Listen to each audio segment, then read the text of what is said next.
Hello, Hello. welcome back to the next part of the series, covering our experiences from pregnancy all the way through diagnosis and beyond with PDA. If you haven't already, please make sure you check out the first two videos. Which And will link somewhere up somewhere there. Wherever. And this video, we're going to be talking about diagnosis and how that came about and what it was like as an experience. Before we go any further, if you find these videos useful, please do subscribe to the channel so you don't miss anything, and hit the notification bell, and feel free to share them with anyone you think might find them useful. Please also leave us a comment as well so that you can tell us if there's any videos you'd like us to make as well. That'd be really useful. So as we mentioned at the end of the last video, it was when our second son, was seen by the health visitor that we started to raise some of the concerns and issues that we'd noticed with Max's development, and that was when we really started to kind of come to the understanding that there was maybe something else going on. She did a questionnaire, didn't she?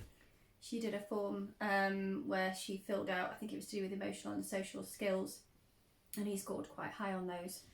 So she then referred us to see a paediatrician.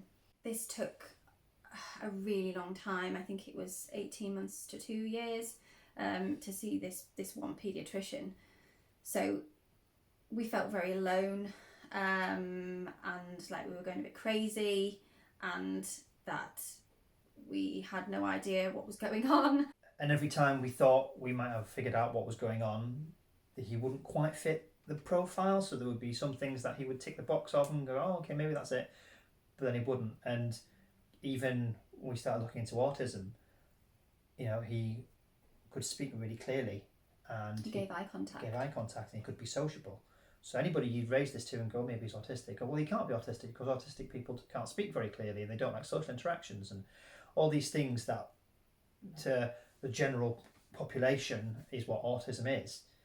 And for, I don't know about for yourself, but for me, there was a kind of light bulb moment when we went to a birthday party, and the parent of one of the other children who was there, who had been diagnosed as being autistic, noticed Max was doing something called echolia. I think it's pronounced echolia, where they repeat a phrase or a saying over and over and over again. And we hadn't paid much thought to it. We'd obviously noticed that he did it, but we hadn't noticed it as a sign of something. And they actually took us to one side and said, do you realise that your son's doing that? And explain what it was, and explain how it was a form of stimming almost, in that it's something that autistic people do to feel safe. They use a phrase or a moment from a TV program or something that they know and makes them feel safe to be able to cope with the demands of what's going on around them in a situation. And that was kind of the first real moment where we thought maybe it is autism, maybe there's something to do with autism going on here, because that was such a big feature. As he got older and older, it became more and more and more obvious that was something he would do: sing, act out 5-10 second snippets of films. I mean, I remember Christmas dinner. We couldn't have Christmas dinner one year without acting out a scene from Martha Christmas. Over and over again. Over and over again. And if you tried to break that scene or not do exactly how it was, change any words or forget a word. And obviously we don't know the scene off by heart, or we didn't. We do now. But at the beginning we didn't, and he did. So it was incredibly stressing for him to not understand why we couldn't do that scene straight away, word for word. And so we had to quite quickly adapt to realising that there were some things that we just had to go along with to be able to get through what we were trying to do. Eventually we got to see a paediatrician who was really nice, but again he kind of didn't fit in the boxes, so she was a bit confused and she didn't really know what to do. So she then decided to send him to a more specialised place. And whilst we were waiting to see the consultant paediatrician, I happened to be listening to the radio on my way to work one day, and there was an interview with a lady, and I wish I could remember who it was. I'll have to see if I can find the link. It was on Radio 4. And it was about what it was like living with a condition on the autism spectrum that very few people have heard of, and it was about PDA. It was the first time I'd ever heard of PDA, And I think it's probably a moment that will stick with me for the rest of my life, because as this person was describing this condition on the radio, it was like they were describing our son. Every single thing they said, he ticked the box off. It's the first time we kind of gone, oh my goodness, this is it. This is what it is.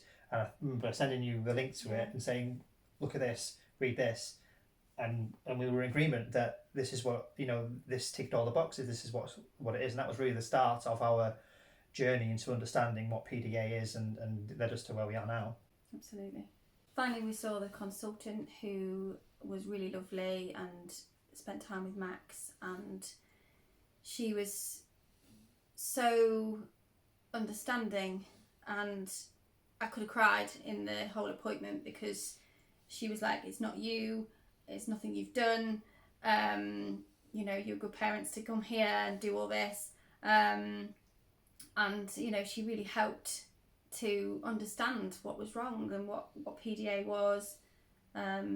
She actually said that if we'd come to her 2 or 3 years earlier with the same presentation, she wouldn't have diagnosed him, because it was such a relatively rare thing that they understood, that she would have said, no, he's not autistic, because he didn't tick enough of the classical autistic boxes. But because in the last few recent years, PDA become much more understood. And actually, PDA wasn't even recognised as a diagnosis in our area. So he's actually diagnosed with ASD with demand avoidance, because they don't like PDA as a differential diagnosis.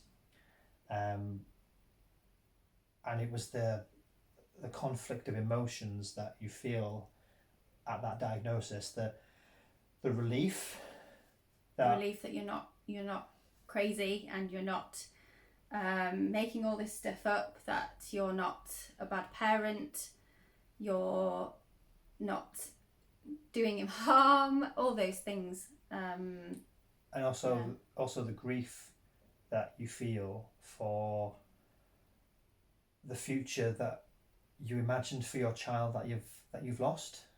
All the things that you always imagined would happen and that they would be able to do, and now they might not be able to do, or may be very different to how you imagined them. And I think that's something that you have to continue to deal with every day as they grow older. There's always going to be things, and certainly is for us, things every Christmas, every birthday, every any kind of anything. There's always things that we have to alter and change, and some things that sometimes they'll be small and not a problem, but other times you'll have to sacrifice quite important things to yourself because it's what they need.